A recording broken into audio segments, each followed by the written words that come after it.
All right, this is a suggestion via a channel member, guys. China hit a $42 billion US tanker and lost an entire island in 30 minutes. Really? Guys, okay.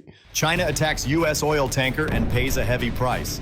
September 23, 2025, in the contested waters of the South China Sea, a Chinese Type 052D destroyer unleashed 12 YJ-12 supersonic anti-ship missiles, each moving at nearly Mach 3, aimed straight at the U.S. oil tanker Liberty Sentinel.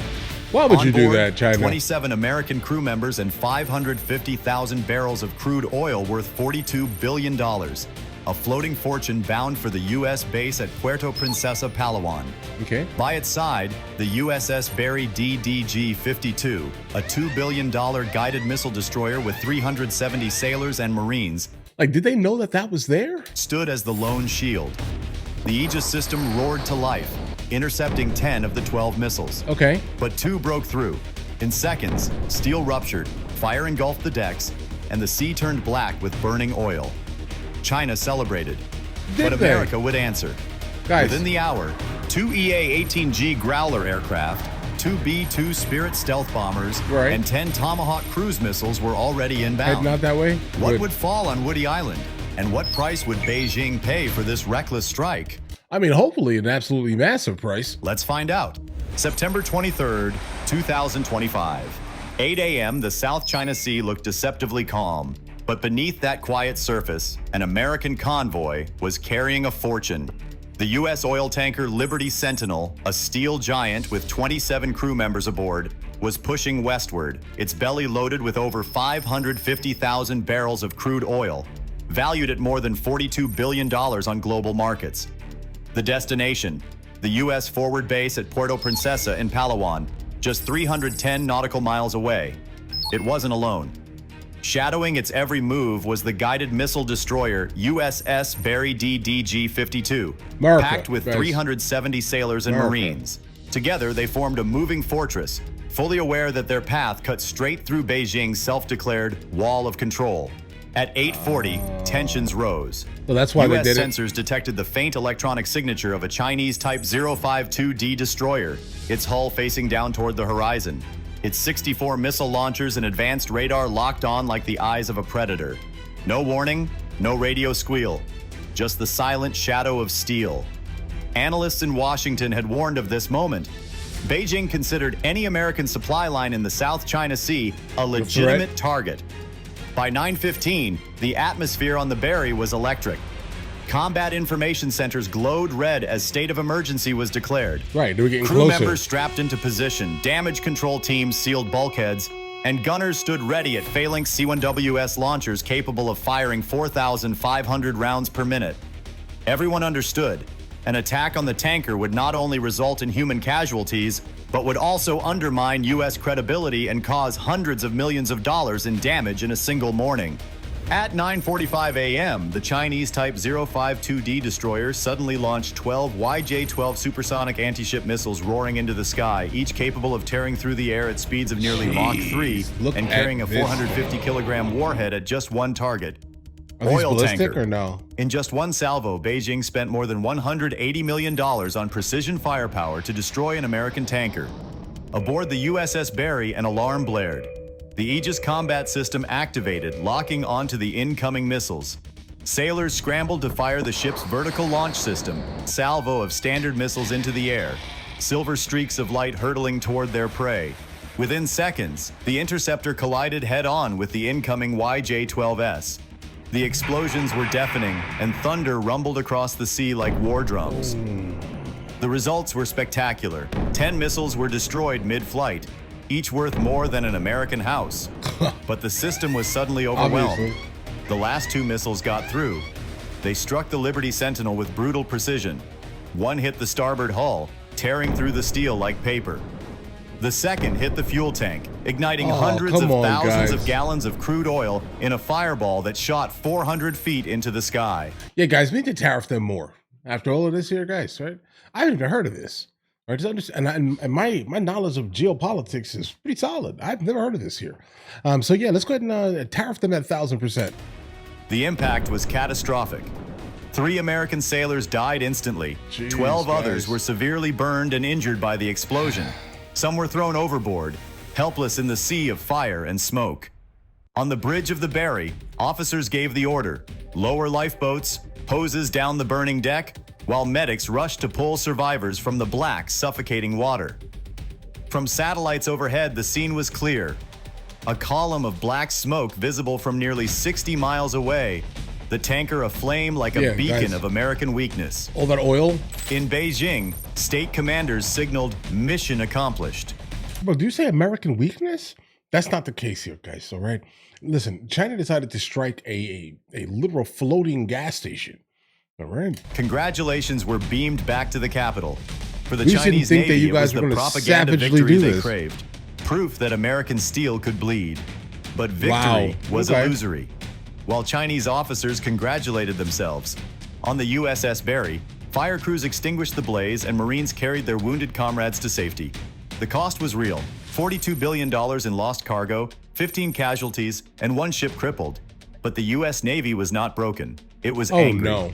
The silence after the explosion was more deafening than the blast itself. In Washington, the streets were lit in red. This was no longer a defensive escort mission. It had become an act of war, and America's response would be immeasurable. Swift. It would be devastating. Monstrous. By 10 a.m., the South China Sea was no longer just a contested waterway. It was a battlefield. The U.S. had lost $42 million in crude oil, 3 sailors dead, and 12 more gravely wounded. Washington's patience evaporated in minutes. The attack on Seconds, Liberty guys. Sentinel was not a skirmish. It was an assault on America's credibility. Inside the Combat Information Center of USS Barry, encrypted lines crackled alive. PACOM relayed a simple directive: retaliate. Immediate. Immediately, guys. Within Come 7 on. minutes, a battle plan worth over $2.5 billion in deployed assets was activated. First, the call to Guam. Okay. 2 EA-18G Growlers, each fitted with $90 million next-generation jamming pods, scrambled into the sky. Their mission: blind Chinese sensors, drown every radar pulse in static, and sow chaos across command channels. Simultaneously, 2 B-2 Spirit stealth bombers, each valued at a staggering $2.1 billion, were vectored toward Woody Island. From Their where? payload: precision-guided bombs Yeah, guys, because we don't generally leave like B2s out there like that. So where are they? designed to shred hardened off radar from. bunkers and silence HQ-9 launch batteries before they could breathe fire. On Barry's deck, sailors armed the vertical launch system. 10 Tomahawk cruise missiles, each carrying a 1,000-pound high-explosive warhead, were programmed to annihilate Woody Island's 2,700-meter runway and its military port, the very staging ground for China's J-11 and J-16 squadrons. The cost of the strike alone exceeded $100 million, but the objective was priceless: restore deterrence. By 10:40 a.m., the pieces were in motion. Growlers streaked toward their targets, B-2s flew silent in the upper stratosphere, and Barry's launch tubes locked hot. The men and women aboard knew what was at stake. This was no longer about defending a tanker. No, It we was gotta prove a about point. rewriting the balance of Yeah. power in the South China Sea. And when the American hammer fell, it would fall without mercy. Don't go anywhere. The American counterstrike you're about to witness will change everything you thought you knew about this battle. Okay, At let's go. 10:42 a.m., the American counterstrike began. From 36,000 feet, 2 B-2 Spirit stealth bombers slid silently across the stratosphere. Below, Woody Island, Beijing's crown jewel in the South China Sea, was bristling with radar domes, missile batteries, and nearly 2,000 PLA Navy personnel stationed across bunkers, hangars, and hardened shelters. To China, this island was a fortress. To the U.S., it had become target number 1. The Growlers arrived first. Their $90 million jamming pods unleashed an invisible storm, scrambling frequencies across a 400-mile radius. On Chinese radar screens, the sea became a blur of ghosts and static. Commanders shouted into dead radios, their HQ-9 air defense operators suddenly blind to the skies. They were like, oh no, America's coming. Confusion spread like wildfire, exactly as Washington had intended. Then came the hammer. At 10:47, the B-2s released their payload.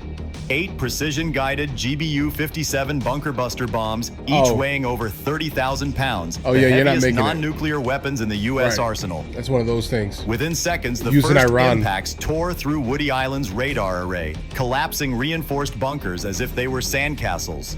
Shockwaves ripped across the base, shattering concrete and silencing the island's command center in less than 2 minutes. Almost simultaneously, USS Barry's deck erupted.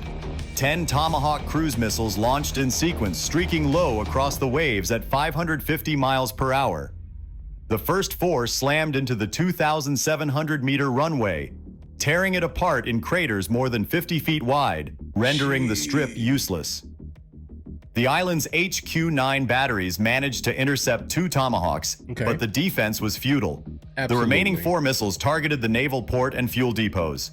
Explosions lit the sky as 1.2 million gallons of aviation fuel ignited, creating a fireball visible from 70 miles away. By 11:05 a.m., the airfield was in ruins, over 22 J-11 and J-16 fighters destroyed on the ground, their twisted frames burning in a chain of secondary detonations.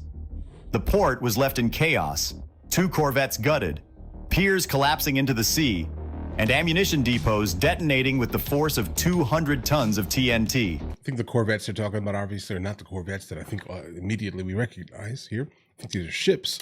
Casualties were staggering. Initial estimates put 150 Chinese personnel dead and more than 325 wounded or missing, many trapped beneath collapsed hangars. It was the single deadliest strike against a PLA outpost since the Korean War. As flames engulfed Woody Island, the message was undeniable. They were a little bit too disrespectful. China's fortress had turned into a graveyard in less than half an hour.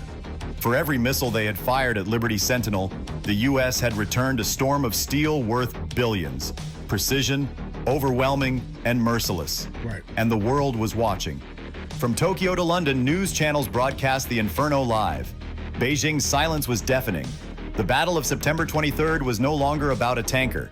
It was about global power, and China had just been dealt a blow it could never hide. By 12 p.m., the flames over Woody Island still clawed at the sky.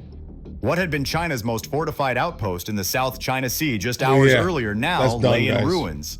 The numbers told a chilling story. In less than one morning, Beijing had lost nearly $3.8 billion in aircraft and naval hardware, including 22 frontline fighters, 2 corvettes, and irreplaceable radar installations. Casualties were worse. Over 150 Chinese personnel confirmed dead, more than 325 wounded or missing, a human cost that could not be hidden behind propaganda. Yet America had paid its own price. The Liberty Sentinel still burned in the waves, its 550,000 barrels of crude oil, worth $42 billion, lost to the sea and sky. For the families of the 3 sailors killed and 12 scarred by fire, no retaliation could erase the grief. USS Barry's decks bore the scars of battle too. Smoke blackened, its crew exhausted after saving comrades from the cold water and fighting flames that refused to die.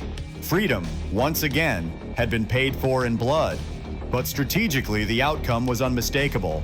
China had sought a quick humiliation of the United States, hoping to cripple its supply line and prove dominance over the South China Sea. Instead, it suffered its worst military disaster since 1949, a defeat televised to the entire world. Beijing's boast of invincibility had evaporated in 30 minutes of American fury.